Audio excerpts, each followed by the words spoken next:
This is the Good Neighbor Podcast, the place where local businesses and neighbors come together. Here's your host, Jeff Gardner.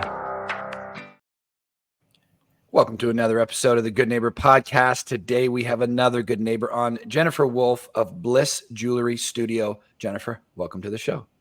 Hi, thanks for having me. Yeah, I'm looking forward to it. Don't know a whole lot about the jewelry world, so I'm looking forward to getting into it. And let's start right there. What is Bliss Jewellery Studio? We are a studio that specializes in teaching others how to make their own jewelry. So we focus mostly on just teaching any type of level. So we have straight beginners to those who want to do a little bit more comprehensive, more difficult things. So that's our specialty for the most part. Now, do you, okay, so how do I want to follow up on that? So I can come in there and learn how to make jewelry, but do you also teach businesses as well how to teach jewelry, or is it mainly to the consumer? It's mostly to the consumer, although we do offer it up as a team building exercise. If, corporate wanted to come in with their team and do like a fun day together, we do those types of private workshops as well. But mostly it's the consumer. It's the person that, could be newly retired and is, has a lot of spare time on their hands and they're looking for some creative outlet. Or it could be a group of friends that just want to come in, spend the day together. So we do a lot of private parties for bridal groups or just, special birthdays. They've got a special birthday coming up. So they'll book the whole studio to themselves, come in, have a great time. And then we also do things like sentimental things like wedding ring workshops. So a couple comes in and they're making their own wedding rings from start to finish. So I don't know if this is the case, but do you know who Nat Karen is? I do. She's my photographer. Okay. So this may be you. I don't know. I saw her.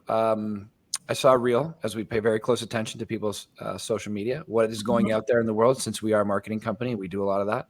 Right. And her story was something along the lines of her husband lost his wedding ring a while back. They never were able to get to it. And then all of a sudden I see him making his wedding ring. And I'm like, I don't know. There's just something about me. I do like materials. Don't get me wrong. I like my car, and I have appreciation for watches and things like that, although I don't really wear them. But the making of it means so much more to me personally. Absolutely. Was that you guys? Yes, that was us. That was you. Oh my Yes. God. I've been talking about this for weeks. I just had this conversation yesterday. My partner, Sean, and his fiance, Julie, who owns Wild Lotus Floral Designs. Oh, okay. Yeah, I don't know if you've heard of them before. She's fantastic. And I was saying, like, what are you guys gonna? He already got her ring, but I don't know that he's gotten his yet. And I said, check this out. Nat was doing this. Yeah. And so this is you. So I can. This is amazing. I'm gonna totally derail this conversation. I'm gonna selfishly start to explore. So I can bring in gold, or I can buy it from you, or platinum, or whatever it is. And we can't do platinum because platinum requires a really hot torch. It's not a beginner friendly type of metal. So we don't do platinum, but we usually order the gold for you. But given this economy and how expensive gold is, we've started to, if you had old gold, we could prep it for you to have it ready for the workshop. We can do that as well. So if I have old gold, you'll kind of like melt it down and I can work with it. So that was you on that video. Well done. That is awesome stuff. I've never seen anything like that before. So is that common? Are people coming in? No, we're pretty specialized. We have a nice little niche. So short of, an environment like a college, there's nothing north of Toronto that does this. So I taught at a community college for 6 years and, loved the whole teaching thing. And then went out on my own, and we've been doing this for about 6. So amazing. I'm so happy to have you on here now because this just happened like 2 weeks ago, 3 weeks ago, whatever it was. Yeah. And I sent her a message and I'm like, that's amazing. That is what I will be doing. If I get married, I mean, everybody has their opinions about marriage, whatever happens. If there's a ring that goes on my finger, that means a lifelong commitment type of thing. I want to make it. It's such a personal thing and so sentimental. And like just watching the couple make it, you can just, you can see how much it means to them to do something like this. So we always start off with them making a silver version. I always say, you could use it as a backup for a vacation or whatever, but it gets the nerves out of the way for them as well, because, when you're making something in gold, it can be intimidating, and a lot of people don't want to mess it up because it means so much. So we always do one in silver. They get the hang of it, and then we move on to the gold version. But it is quite special. We do private ones rather than lots of different couples, because to me, it's all about the experience. We really stress the sentimental part, the memories, and, just wanting it to be very special just for them. That is awesome. It's so awesome. It's just so serendipitous that we're having this conversation right now. I've been talking about you essentially for almost a month now. Yeah. So very, very cool. So I guess you can't walk in and just do something. No, we don't. We go based on appointments only. We have a workshop schedule. So, every month we're doing, evening workshops, weekend workshops. This morning we had a workshop group in. So we were always introducing different types of workshops. And, it's a really rewarding job that I have, because for somebody to create something out of nothing, they start off with nothing and they create this tangible piece that they've made from start to finish, to see the pride in people's faces, and just, they're just so very happy that they've started this. A lot of people are very intimidated, and, it's just, we break it down really successfully, really small pieces, so everybody can do it. I love it. I love it so much. There is something to be said about watching transformation in any way before helping businesses grow and scale, which absolute passion of mine, because I did it to my own and saw what it did to my life. And I'm like, light bulb moment, I have to do this. But it was when I was in the gym world. I've been a gym guy or in the industry for a long, long time, couple decades. And taking a body and molding it like that is mine and their piece of art in collaboration together, and seeing it change and seeing them change it just hit me so hard at such a young age. I just went there to make money and I liked the gym. But at 18, I started to get these unbelievably rich experiences with connecting with other humans through their transformation, which changes you.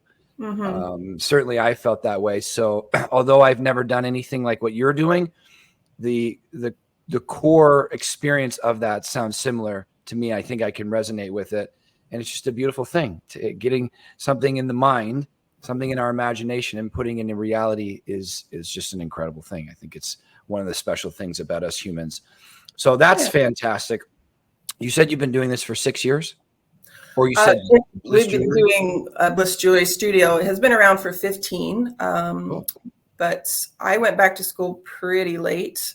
When you have kids, I got 3 boys, you kind of put your career on the sideline a little bit, so you can take care of the family. So my dad passed away at 60 really unexpectedly, and it was sort of an eye-opening experience for me, because sometimes we just think there's all the time in the world, and there's not.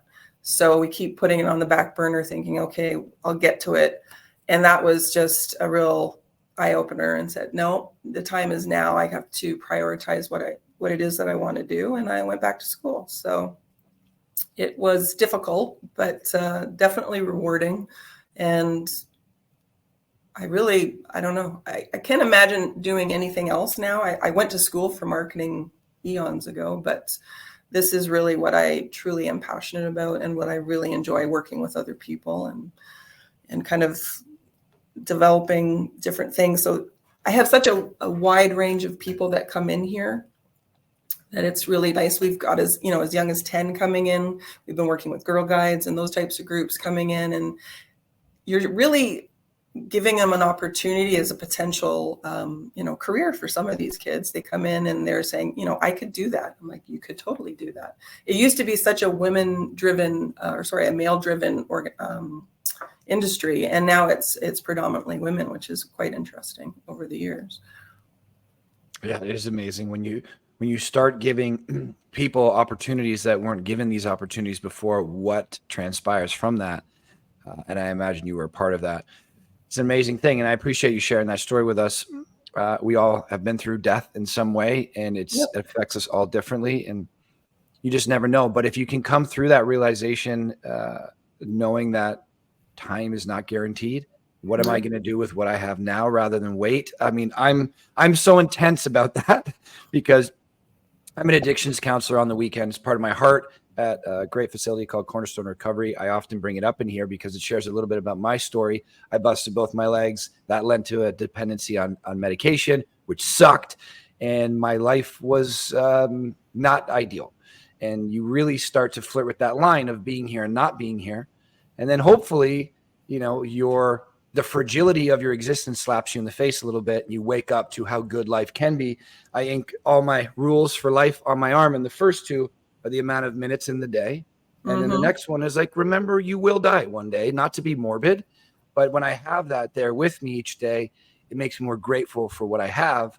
Right. And knowing that time is not guaranteed to me, that I'm not in control of the time given. So to do something with what I have right now.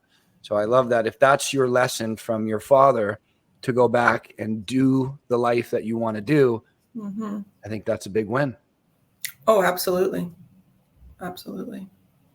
What brought you to doing this? Is it Jen or Jennifer? I go by Jen. Jen it is. I like that. Never Jenny. My sister's name is Jen, and she likes it that way too. I like short forms. So what brought you to being like, not only am I going to create a space to provide jewelry to others, but help them create it? It's such a unique idea. Well, I started, once I went to school and I graduated, I did the show circuit for, 6 years or whatever. What does that mean, the show circuit? So, different types of markets and, different shows, studio tours, that type of stuff where you could sell your jewelry or whatever you're selling. And it's a really great way of getting your name out there. So it's kind of a mandatory thing you sort of have to do just to kind of get known in the industry. So I did that for a long time. I did a lot of custom work. So my other specialty is, melting down old gold and creating something new with it. So I've done that for years and I really enjoy that because, again, it's sentimental. I love that kind of stuff. And I love the fact that, people take something that really, truly means a lot to them and, turn it into something new. So I did that for a long time. And then my mentors at the college that I went to were retiring and they asked if I'd be interested in coming in and starting to teach. So it sort of evolved, that way. So I started teaching there. I was there for 6 years. And then I started my own studio. And it was very small. It's like 500 square feet. So I only had 3 students, but it was small. It was cozy. I really built up strong relationships. Some of those students I still have coming in now because, once you get the bug, you're always wanting to learn and expand. But really enjoyed it more so than I ever thought, because at heart, I'm more of an introvert than I would ever care to admit. But there's something about, working with other people, like really close knit and talking to them and helping them create something from start to finish. It's very rewarding and I enjoy it so much. So yeah, it's just constantly expanded. Beautiful. And what is the team like now? Do you still have students underneath you working with you? We have mostly graduates from that college and they all, they were all students of mine and they've all come on and they've started teaching and working here. Some of them own tool companies. Like it's very women focused, not intentionally. It's just worked out that way. Sure. But they're a great bunch of ladies that work here. So it's nice to see it all kind of come full circle, where they've started as a student and now they're teaching. It's a difficult job to learn, but once you kind of get a handle of it, it's great to share. I could just imagine the amount of joy it's brought people. So for me, and I imagine other people are thinking this way, especially once they hear this. Let's say I have no idea what I want to do, but I just know that I want to make something. So do I call you up and say, hey, Jen, I don't know what I want to do, but I want to make something. Can you guide me through the process? Do we set up an appointment? Like, how does it move forward? So usually what we try to do is get somebody to come in and they'll start like a beginner class just to kind of get the basics. So we do those. They're like a 4-week class. Those are always the best things because I think a lot of people get quite overwhelmed by what is it I'm going to do? And they don't know where to start. So it's always easier to start with learning the basics so you kind of get a taste of how it works, and then, evolving from that part. And that's when the creative juices start to flow, and they get a sense of, oh, I'd really like to do that, but I'd like to tweak that. So signing up for class is usually the best thing. We don't do a whole lot of private classes just because the studio is fairly busy. It's hard to do that. So usually signing up for class is the great way to start. And that 4-week class, is that once a week? How does... Yeah. Usually once a week. In the summer, we did it twice a week just to kind of mix it up. A lot of Saturday classes or Sunday classes, and we do some morning classes as well. It just depends on what it is. This is the first summer that we did. We usually have week-long classes. So we brought in some specialty teachers from the States. So I had people here from Alberta, 4 from the States, and all throughout Ontario that came in for these specialty teachers, which is kind of great. So we're going to start doing more of that as well, and really, set it up as a center for people to come in and use the facilities.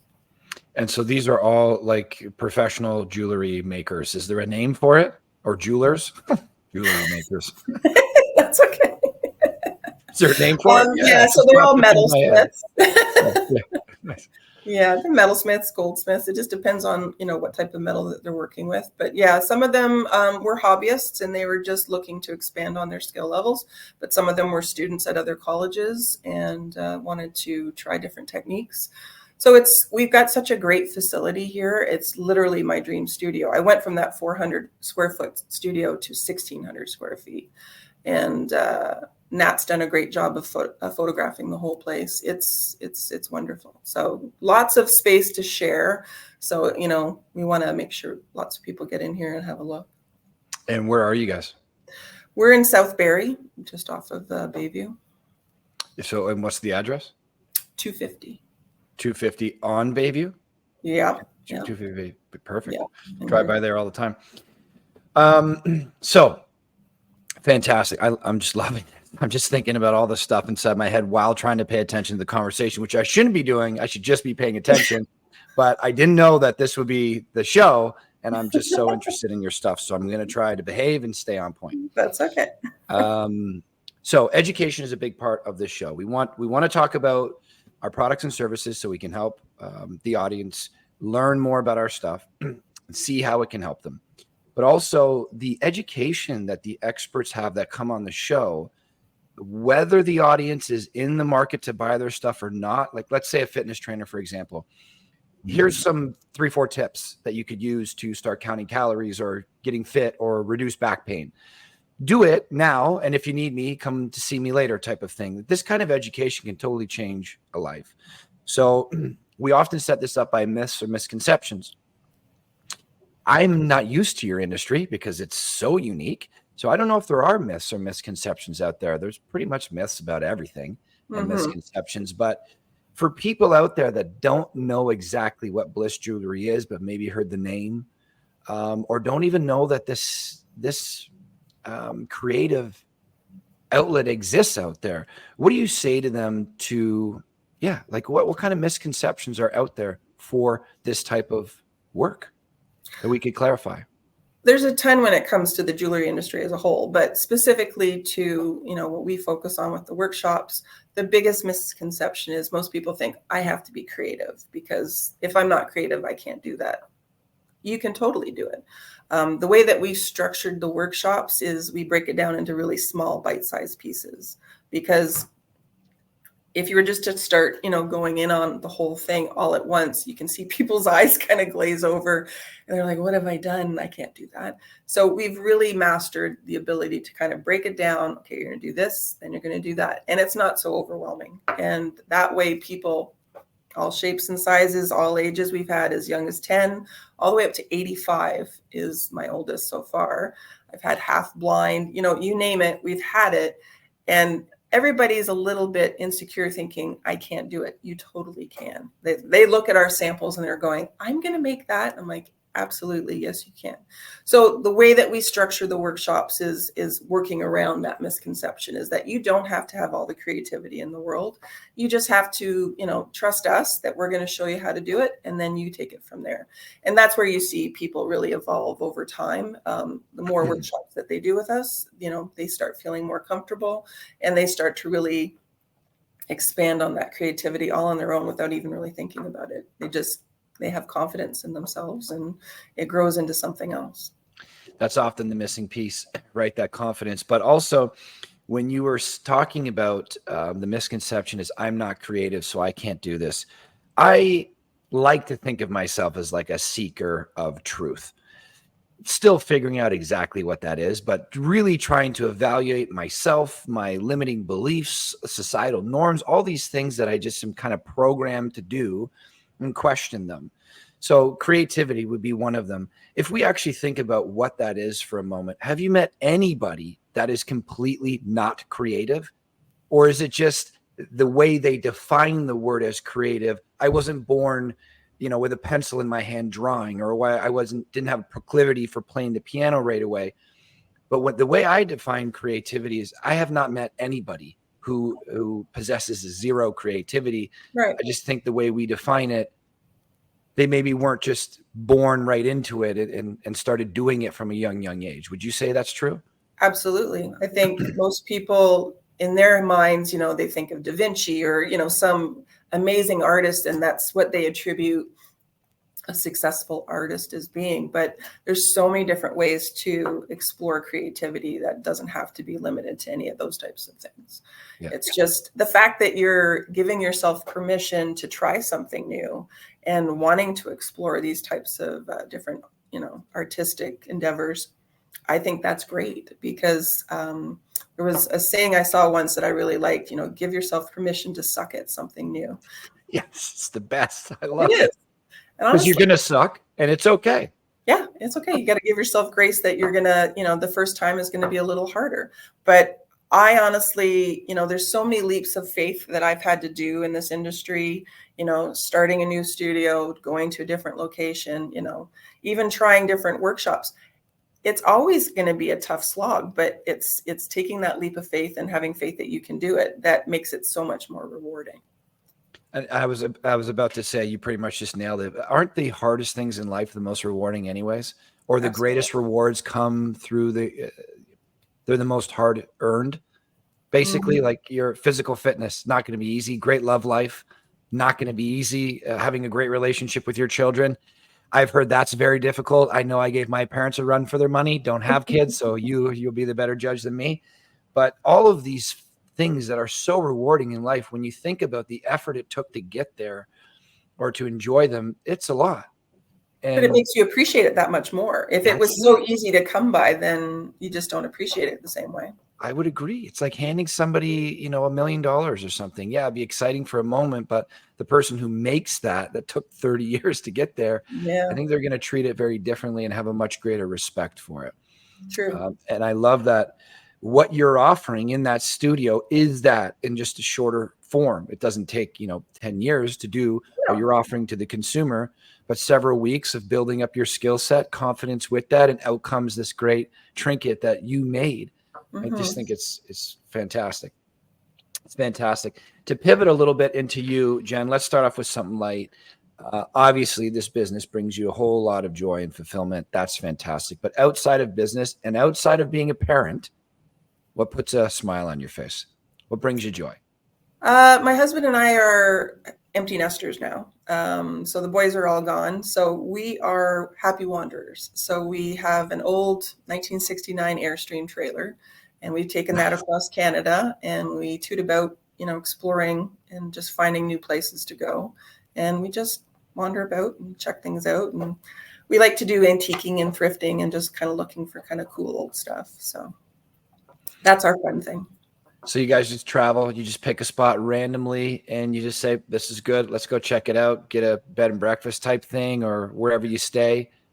Yeah, well, we try to use the trailer as much as we can. Oh, okay. So like next weekend, we're up in Collingwood and Craigleith, and we're just going to spend Thanksgiving just enjoying the sights and going hikes and you got the dog with us and just have some fun with that.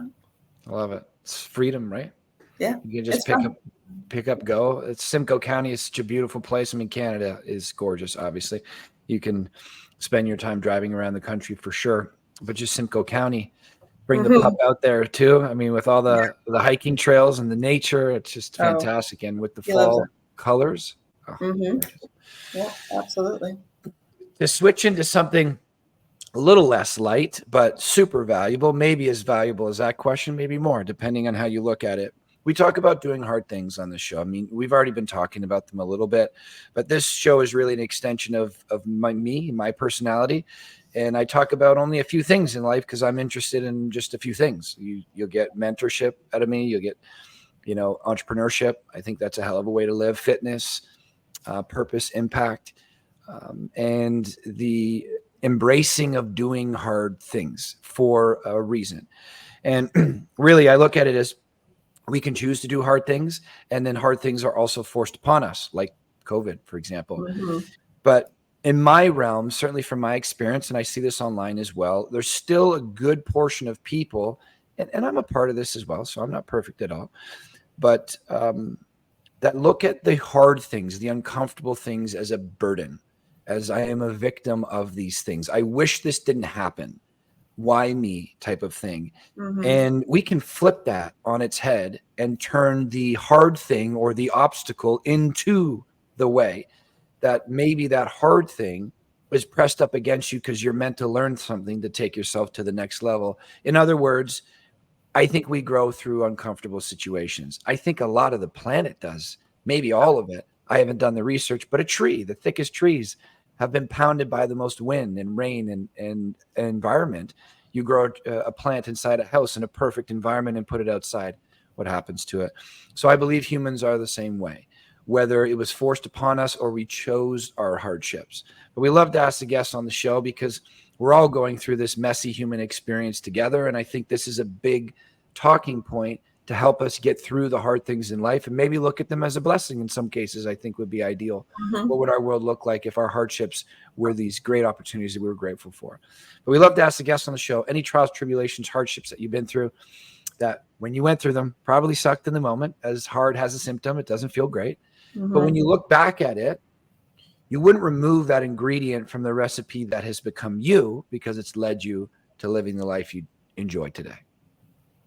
I think for me, COVID was a huge factor. Whether, I had any control over it or not, I didn't. So that was a hard thing to get through. The biggest part of that, the challenge, was I had to move my space. So I had to move from my existing studio and I had to find a new space. And during COVID, that was not easy. So at the time, I was very upset. I was very angry. Kind of being forced to move during such a crappy time. Not the easiest thing to handle. But as you said, something good sometimes comes out of something bad. So I went from a small, 400 or 500 square foot studio where I was really limited on what I could teach to my dream studio, where I've opened it all up. I've got all my stuff out of storage. So we have so many different types of workshops now that we can do that I never would have been able to do in the old place.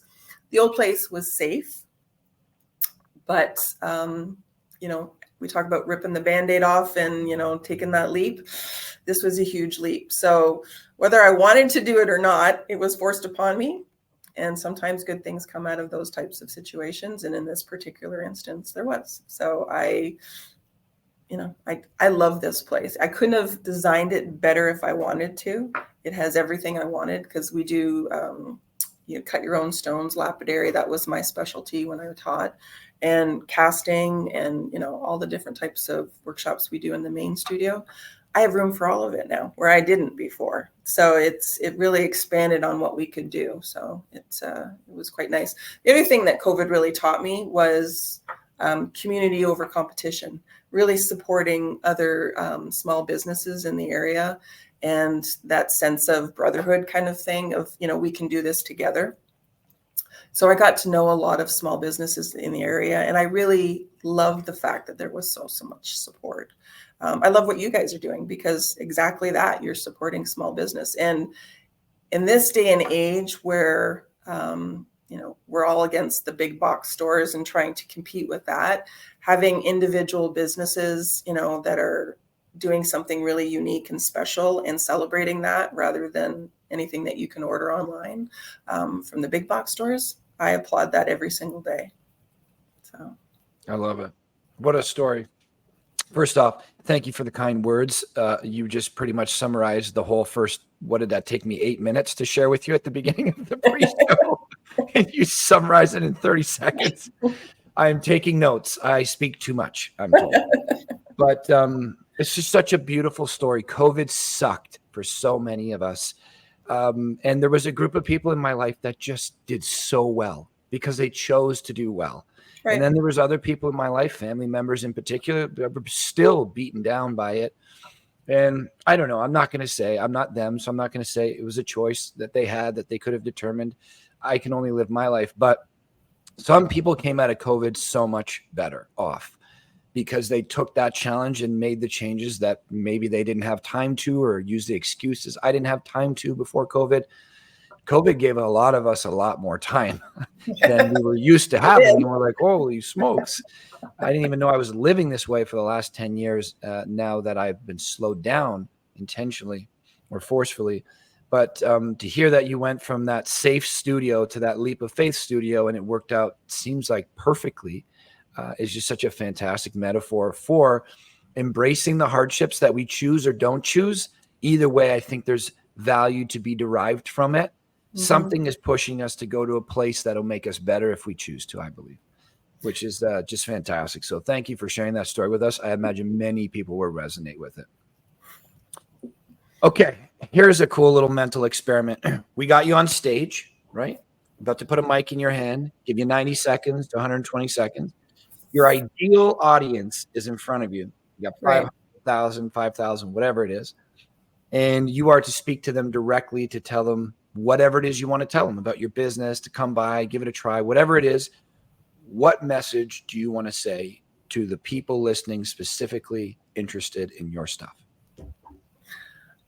I like to say that I'm not in the business of making jewelry. I'm in the business of making memories, because what we do is such an important thing about bringing families together, bringing friends together, and just sharing a moment. Like, we all have too much stuff, but we do more than just make more stuff. We celebrate something special for them, or just celebrate the moment together.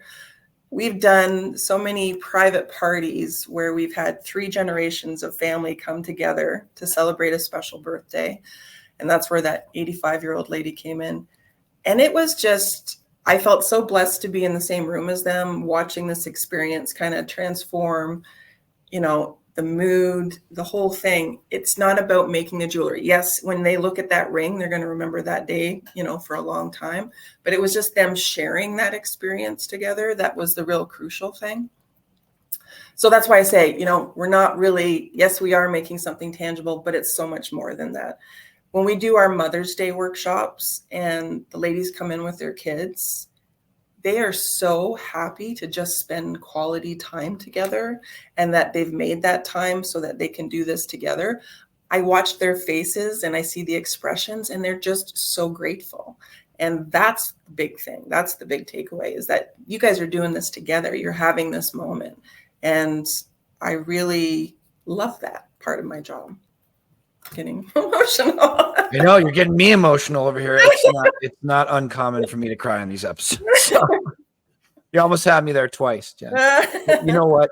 It's just we've done over 400 of these now, and the podcast is unique. Is when we're sitting down with businesses, we're going through where they are in their business trajectory, revenue, growth strategy, all that, and then we're figuring out where they want to go, and we're finding out if they have the necessary ingredients to get there. Basically, fitness transformation. You want to lose 100 pounds, you're working out once a week, probably not ideal, going to take you a very long time. Let's optimize it this way. That's usually what the conversation is like for us scaling businesses. And although we've made a lot of relationships along the way, these are way more personal conversations. So we've talked to a lot of businesses for this past decade, essentially. But the podcast, really, its inception was from the addiction facility on the weekend. I used fitness and a bunch of different modalities to get them primed for talk therapy, if you will. But this is how we speak, like super vulnerable, super emotional, very, very connected, human to human.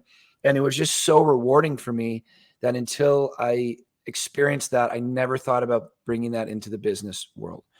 And where I'm going with this is, now that we've done a little over 400 of these episodes, it just seems so abundantly clear to me that some people have their job just for money. Nothing wrong with that at all. Kudos to you. If that allows you to live the life you want, go for it. But then there's other people like yourself that have a deep meaning to the work that they do. And that's the end. Mm-hmm. It's not the means to the end isn't a paycheck. It's the passion that lights us up to do these things.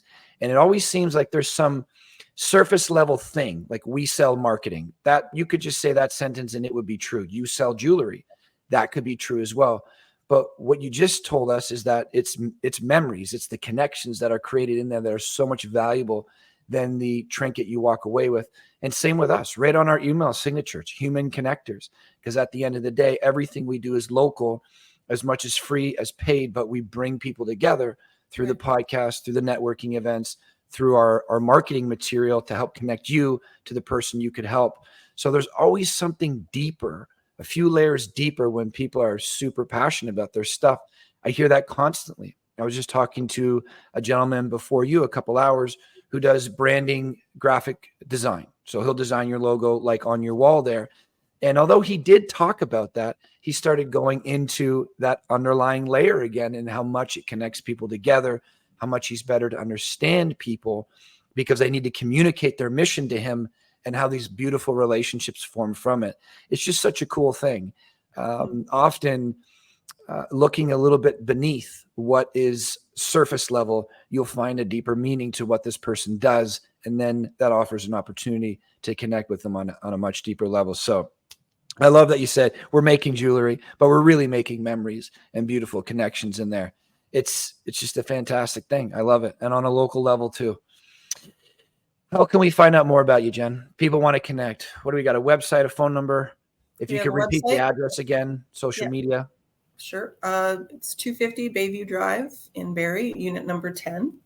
And blissjewellery.ca is our website, and all the workshops are on there and private parties and all that fun stuff. And then we're also on Instagram and Facebook. Bliss by Jennifer Wolfe, and something strange that probably will be better in the notes than me trying to say it. Perfect. Well, we'll get all that information from you. Yeah. Jen, this has been a blast. It's just, I don't know, man, serendipity constantly smacks me in the face on this local level, especially in Simcoe County. But I cannot tell you how much I've been talking about what you've been doing, not knowing it was you for weeks now. I just think it's fantastic. And thanks for sharing so much of your story today. You've been great. Thanks for having me. Really appreciate it. Thank you for listening to the Good Neighbor Podcast Midhurst. To nominate your favorite local businesses to be featured on the show, go to gnpmidhurst.com. That's gnpmidhurst.com or call 705-413-3775.